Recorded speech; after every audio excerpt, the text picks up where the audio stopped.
Okay, so you've had your home inspection with your home inspector. You've got a chance to consult with them directly. Hopefully, they've provided you with a report to review.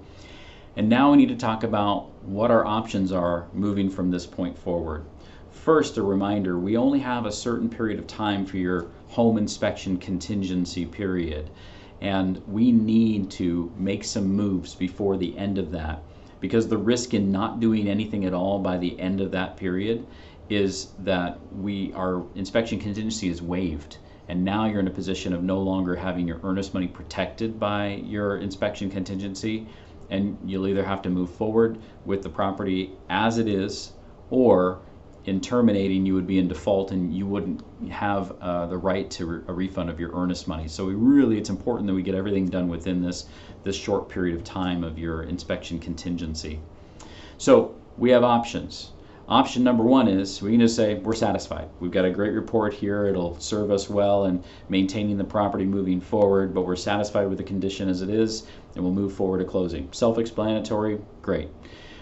Option two is you can say, I'm dissatisfied. I'm so dissatisfied for one reason or no reason at all. I just want to terminate and I want a refund of my earnest money, and we absolutely have the right to make that your option. So again, that's one of the powerful things about the home inspection contingency, is that there's no requirement for you to disclose to the seller any reason or no reason at all that you want to terminate and get a refund of your earnest money.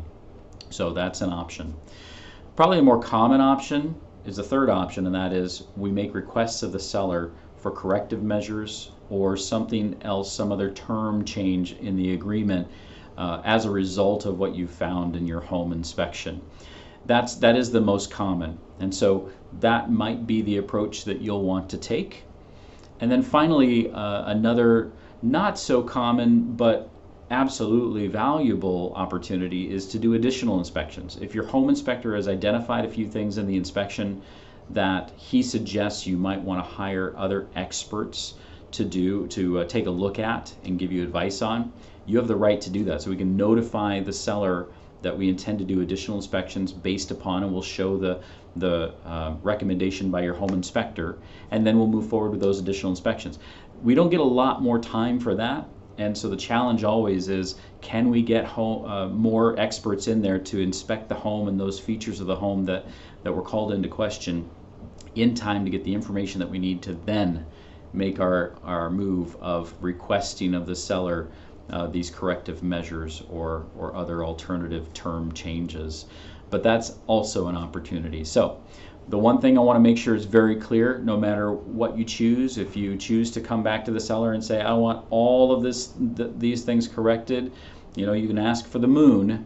They do not have the right to tell you, you can't purchase my home anymore. So no matter what you ask for anything, that they can't come back and say, you're out, I'm not going to sell to you anymore. However, I want to also make sure that it's clear that the seller has absolutely no obligation to negotiate with you at all. They could just remain silent if they want to. They have the right to just assume that you're going to take the home as is. This is your opportunity to investigate the home, but they don't have any obligation to negotiate with you any further. They have the right to just assume you're going to take the home as is. And it's our job to make sure that you are exercising one of your options within this finite time of your inspection contingency period, so that you have the right to terminate, get a refund of your earnest money, or try to negotiate with the seller. And as we move through this process, your MVP broker is going to be instrumental in helping you to understand your options and keeping you in that time frame, that very, very tight time frame we have to work in.